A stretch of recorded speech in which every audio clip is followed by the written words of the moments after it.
High বন্ধুরা, রং মিস্ত্রিকে বললাম আসতে দিতে, কিন্তু সে আমাকে এত জোরে দিলেও আমি কিন্তু মজাই পেয়েছিলাম। বন্ধুরা, এই গল্প নিয়ে তোমাদের সাথে আজকে কথা বলবো। টপিক শুনে তো বুঝতেই পারছো গল্পটা কতটা মজাদার হতে যাচ্ছে।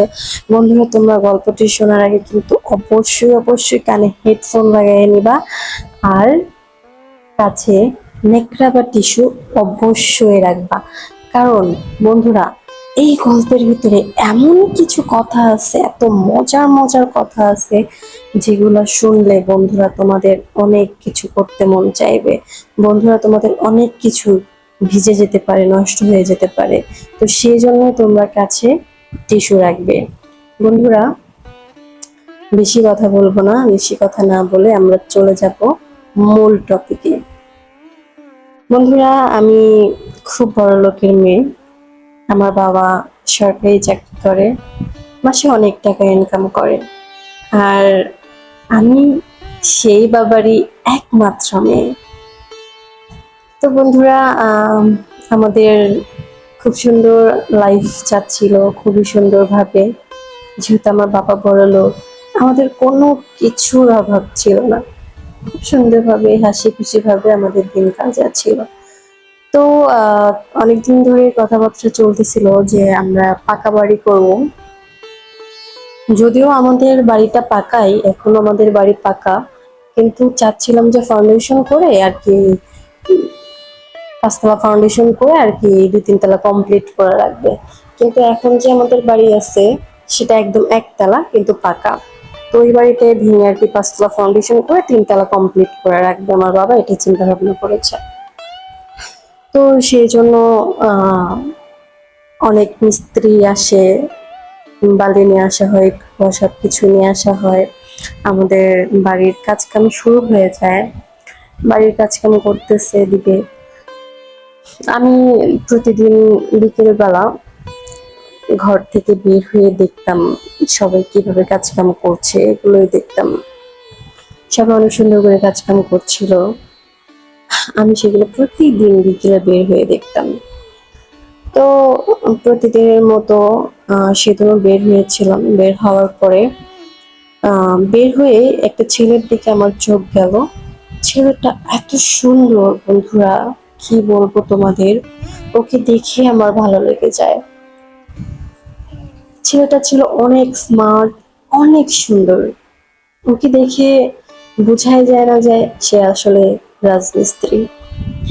তো আমি কিছুক্ষণ ওদিক দিয়ে হাঁটাহাঁটি করি, হাঁটাহাঁটি করার পরে একটা রাজমিস্ত্রিকে আমি ডাকলাম। ডাকার পরে সে আসলো। আমি তাকে জিজ্ঞেস করলাম, ওই ছেলেটা কি, ও কি রাজমিস্ত্রি, ও কি এখানে কাজ করার জন্য এসছে?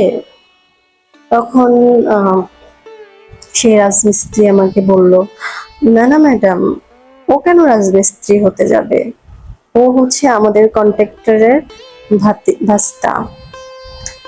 ও কাজকাম করে না, কিন্তু আমাদের কন্ট্রাক্টরের সাথে আসে এবং সাইটে দেখাশোনা করে, এতটুকুই তার কাজ।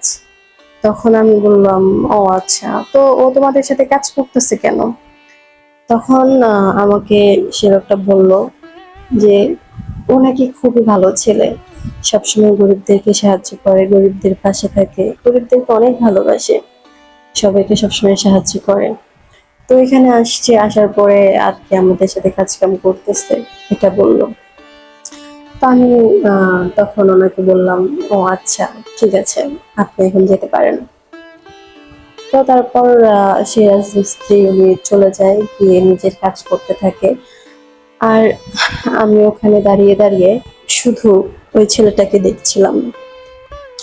বন্ধুরা, ওকে দেখে আমার এতটা ভালো লেগেছিল, এতটা ভালো লেগেছিল, কি বলবো তোমাদেরকে।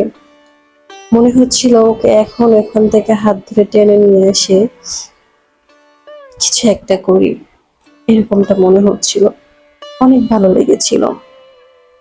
ছেলেটা যেরকম ছিল উঁচা লম্বা, সেরকম ফর্সা, সেরকম বডি ফিটনেস, দেখলেই মনে হয় যেন হিরো। তো বন্ধুরা, সেদিন আমি দিকে অনেকক্ষণ তাকিয়েছিলাম। থাকার পরে আমার মা ঘর থেকে বের হয়ে আসে, তখন এসে আমাকে বলে, কিরে মা, ওখানে কি করছিস? আয় ভিতরে চলে আয়, বাহিরে কেন তুই? তো আহ, সেদিন আমি চিন্তা ভাবনা করেছিলাম যে ছেলেটাকে ডাকবো, ওর সাথে কথা বলবো, কিন্তু আমার মার জন্য সেদিন আমি কথা বলতে পারিনি। আমি আমার মার সাথে ঘরে চলে যাই। তো সেদিন সেরকম ভাবে পার হয়ে যায়। পরের দিন যখন আবার তারা কাজে আসে, তখন আমি শুধু ভাবছিলাম যে কিভাবে ওর সাথে কথা বলা যায়, কিভাবে আমি ওকে ডাকবো, কিভাবে ওর সাথে কথা বলবো। একটা তো কারণ লাগবে ওকে ডাকার, তাই না? সেই কারণটাই আমি খুঁজে পাচ্ছিলাম না। তো তারপর ওখানকার যে কন্ট্রাক্টর, আমি তাকে আঙ্কেল বলে ডাকতাম। তো উনিও সেখানে ছিল, আমি ওনাকে ডাকলাম, আমি ওনাকে বললাম, আঙ্কেল একটু এদিকে আসবেন। আঙ্কেল তখন আসলো। আসার পর আমি আঙ্কেলকে বললাম, আঙ্কেল আপনি কেমন আছেন? আমি ভালো আছি মা, এটাই বললো আঙ্কেল। তখন আমি আঙ্কেলকে বললাম, আচ্ছা আঙ্কেল, আপনার ভাস্তাকে একটু বলুন না আমার সাথে বাইরে যেতে। আমার একটু কাজ আছে, কিছু কেনাকাটা করতে হবে। তো আব্বু তো বাহিরে চলে গেছে, আম্মু একটু ঘরের কাজে ব্যস্ত আছে, ওকে একটু বলে দিন না আমার সাথে বাইরে যেতে। তখন উনি আমাকে বলছিল, শুধু এই ব্যাপার, কোনো সমস্যা নেই মা, আমি ওকে এক্ষুনি বলে দিচ্ছি, ও তোমাকে নিয়ে চলে যাবে, কোনো সমস্যা নেই। তুমি একটু দাঁড়াও, আমি ওকে ডেকে দিচ্ছি। তারপর ওকে ডাকলো, ওর নাম ছিল শুভ। আঙ্কেল আমাকে ডাকছিল, এই শুভ, শুভ এদিকে আয়। তখন শুভ আসলো। ও যখন আমার সামনে এসে দাঁড়ালো বন্ধুরা, আমি অপলক দৃষ্টিতে ওর দিকে তাকিয়েছিলাম। মামা ওকে কি বলছিল, ও মামাকে কি বলছিল, কোনো কথাই আমার কানে আসে না। শুধু মুখ লড়াচ্ছিল, সেগুলোই দেখতে পারছিলাম। ওর দিকে আমি হাঁ করে তাকিয়েছিলাম। বন্ধুরা, ও ছিল পুরো আগুনের মতো, আর আমি মম। ও যত আমার কাছে আসছিল, আমি ততই গলে গলে নরম হয়ে যাচ্ছিলাম। বন্ধুরা, এক পর্যায়ে আঙ্কেল আমাকে ডাকতে থাকে, মামনি মামনি। আমাকে প্রায় 3-4 বার ডেকে ফেলে, কিন্তু আমি শুনতে পাইনি। হঠাৎ করে আমি বললাম, হ্যাঁ হ্যাঁ, বলুন না। জি, জি আঙ্কেল বলুন, আমি শুনছি। তখন আঙ্কেল বলছে, কি হয়েছে তোমার মামনি? আমি তোমাকে 3-4 বার ডাকলাম, তুমি কি ভাবছো? হ্যাঁ। তখন আমি বললাম, না না আঙ্কেল, কিছু ভাবছি না। তাহলে আমি ওকে নিয়ে যাই। তখন আঙ্কেল শুভকে বলছিল, শোন শুভ, আহ ওনাকে সুন্দর মতো দেখে নিয়ে যাবি, আবার নিয়ে আসবি, ওনার কেনাকাটা হয়ে গেলে সুন্দর মতো বাসায় পৌঁছায় দিবি, ঠিক আছে? তারপর আবার সাইটে চলে আসবি। তো তখন শুভ বলছিল, ঠিক আছে মামা, তুমি টেনশন করো না, ওনার কেনাকাটা শেষ হয়ে গেলে তারপর আমি ওনাকে বাসায় পৌঁছে দিব, তারপর সাইটে যাব। তো এই কথা বলে শুভ বলল, মামা তাহলে আমরা এখন যাই। মামা বলল, ঠিক আছে যা। আমাকে আবার আঙ্কেল বলল, ঠিক আছে মামনি, সাবধানে যেও, কোনো প্রবলেম হলে ফোন করো। আর এখানে আরেকটা কথা বলে রাখা ভালো, ওখানকার যে কন্ট্রাক্টর ছিল, তিনি আমার বাবার আবার খুবই ক্লোজ একজন লোক ছিলেন। এমনিতে আমাদের পার্সোনালি এমনিতে ভালো একটা সম্পর্ক ছিল। তো যাই হোক, সেদিন আমরা চলে গেলাম। তো ওকে নিয়ে আমি কোনো শপিং মলে যাইনি, কোথাও যাইনি, ওকে নিয়ে গিয়েছিলাম আমার একটা ফ্রেন্ডের বাসায়, শুধু ওর সাথে আমি কিছু কথা বলবো সেজন্য। তো আমার এই বান্ধবীর বাসায় যাই। যাওয়ার পরে আমার বান্ধবী, সে ব্যাচেলার থাকতো। আমি রুমে যাওয়ার পরে ওকে বলি যে তুই অন্য কোথাও চলে যা, অন্য কোনো বান্ধবীর বাসায় চলে যা, আজকের জন্য রুমটা আমার লাগবে।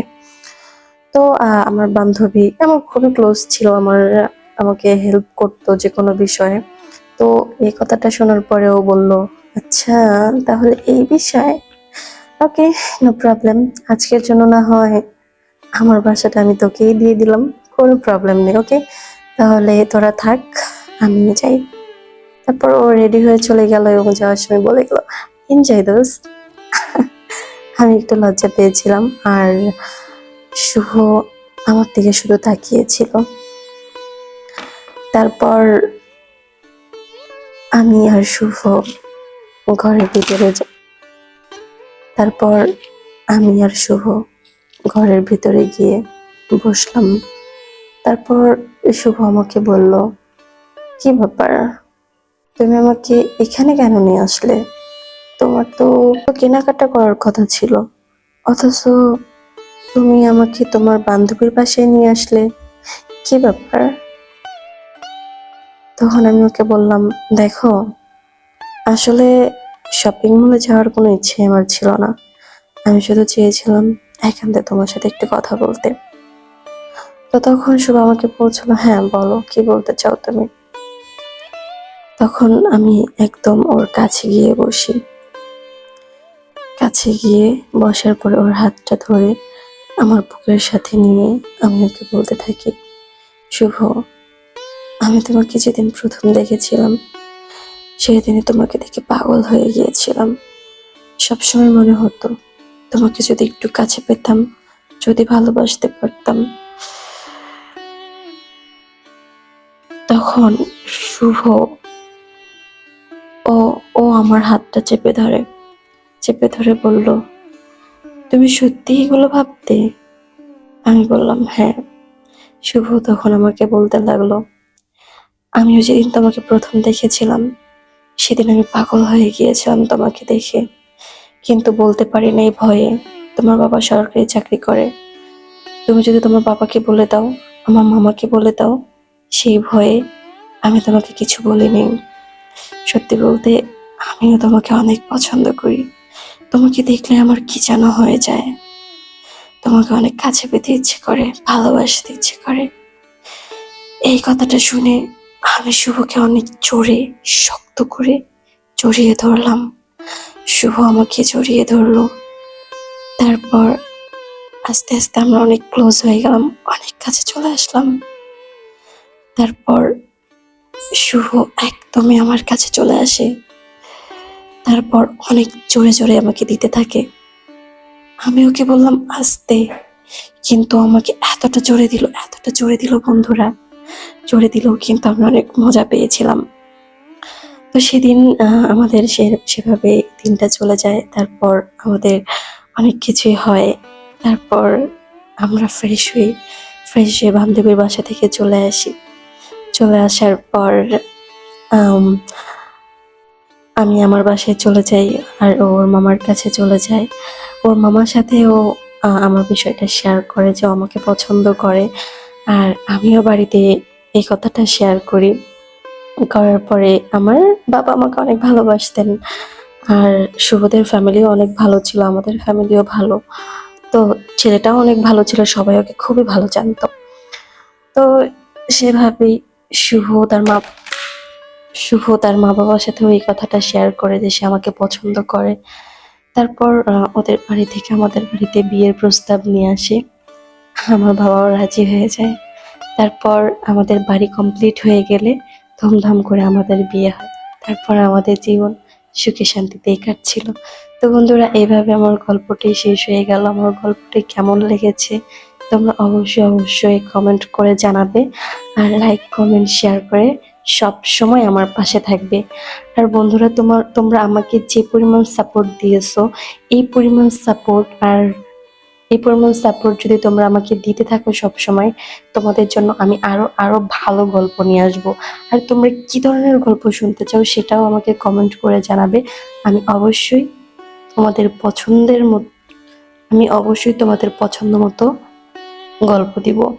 আর হ্যাঁ বন্ধুরা, তোমাদের কারো লাইফে যদি এরকম কোনো ঘটনা ঘটে থাকে, অবশ্যই সেটা আমাকে এসএমএস এর মাধ্যমে লিখে পাঠিয়ে দিবে এবং ইমেলের মাধ্যমে পাঠিয়ে দিবে। তো বন্ধুরা, ভালো থেকো, টাটা।